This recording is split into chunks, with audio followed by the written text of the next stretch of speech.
So this was supposed to be a camping video, but turns out when it's the first day without rain in over a month, and it's near the end of the summer, everyone wants to get out, spend time on the trails. I don't blame them. So, while we did have a nice trip and got some nice footage, no video for that. We'll have to do that again next year. But in the meantime, I'm going to try to find a good spot off trail to set up over here,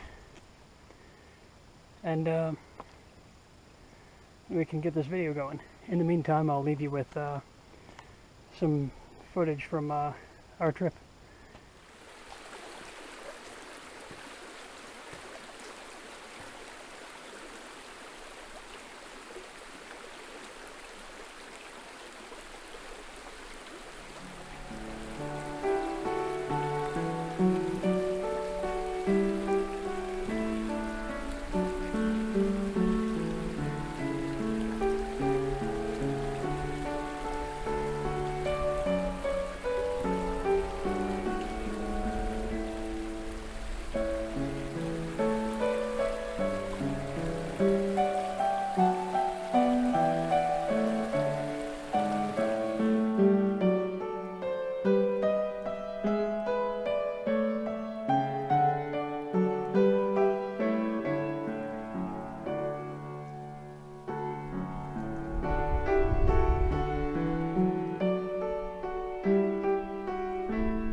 I hope you enjoyed the footage from the hiking trip last week.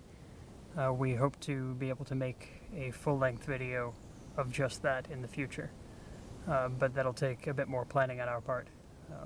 Try to find a time and place where we're not going to be surrounded by people.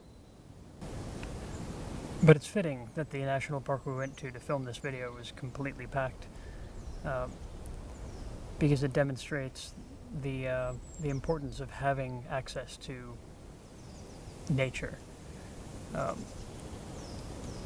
a fundamental level, we need access to nature. You know, we get choked by cities and by development and by growth.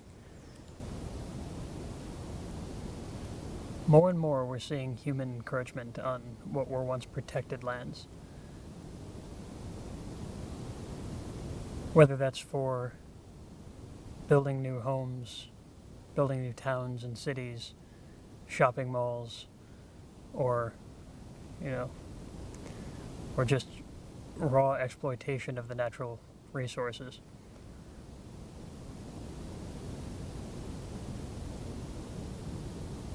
But we need to protect what little we have left. Yeah. These natural spaces are our escape, but they're also the habitats of so many animals and insects and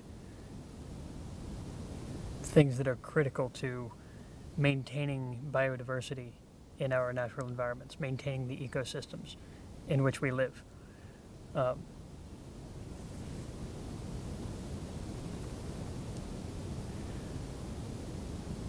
For most people, for most of us, there isn't much we can do. But what we can do is clean up after ourselves, pick up the litter. If you packed it in, pack it out. Don't leave things behind. And if someone else left something behind before you, take it with you on your way out. You can also contact your representatives, your elected representatives, be them senators, state representatives, members of parliament, members of European Parliament if you're in the EU, about preserving preserving our natural spaces. Not like that'll do much, but if you annoy them enough, maybe they'll listen.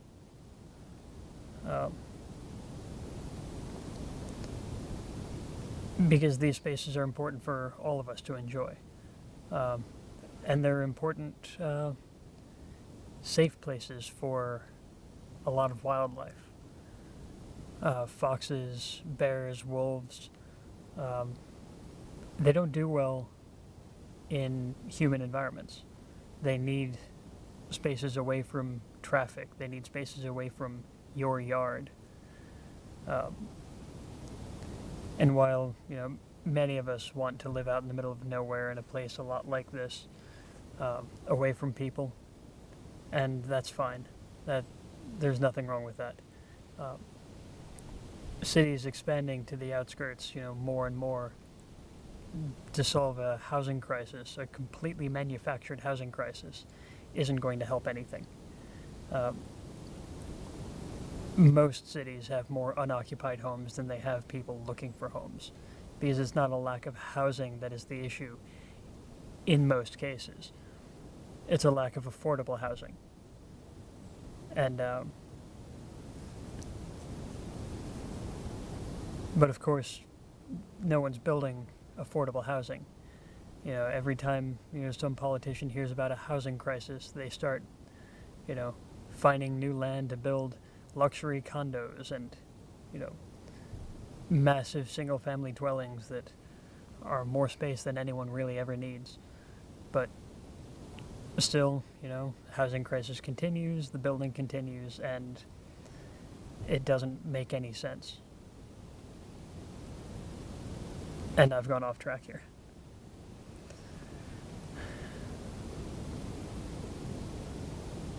Yeah.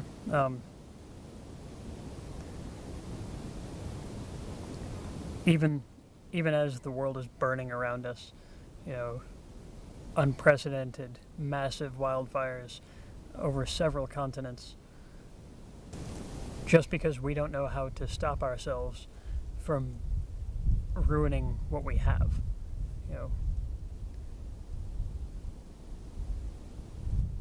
like we don't know how to end our dependence on fossil fuels, or at least we don't know how to convince the people who have the power to make that change happen that it's even a good idea. But we need these spaces to be preserved for future generations, and not just stories they heard from Grandpa. We want to be able to share this with the future. And unfortunately,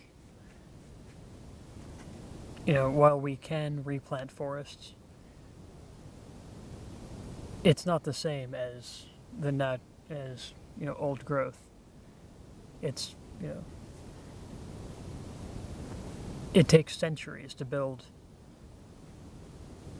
a full working ecosystem. It takes a very long time to get that balance. And when we clear cut, even though we could plant trees and we could replace a lot of the native plants, when something goes extinct, that's it. We can't replace them. We can't bring them back. at least not with current technology. It's with a lot of things in the natural world, once it's gone, it's gone forever, and that's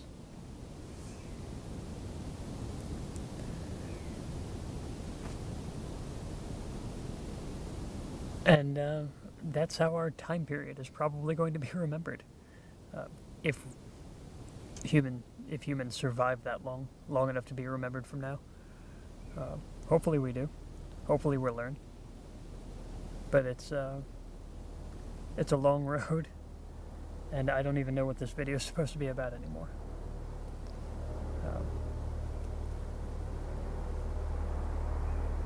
Airplane. Good timing.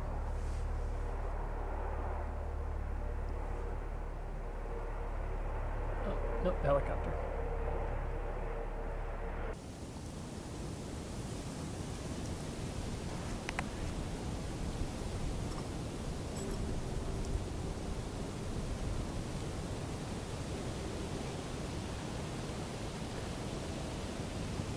Well, it's getting late, and I'd like to finish my lunch and get out of here.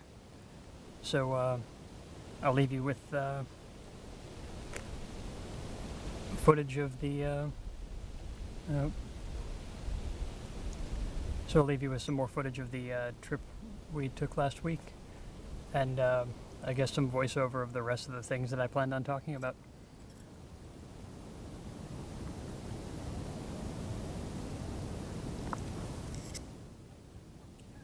As of the time of editing, 17 September 2021, several fossil fuel companies are suing national governments for attempting to reduce reliance on oil and coal. These people are actively choking our planet for the sake of short-term profits and are trying to force governments to allow them to push us further over the edge. We're past the point of wishful thinking and hoping that someone in government does the right thing. The only way these oil and coal barons will back down is if we give them no other choice.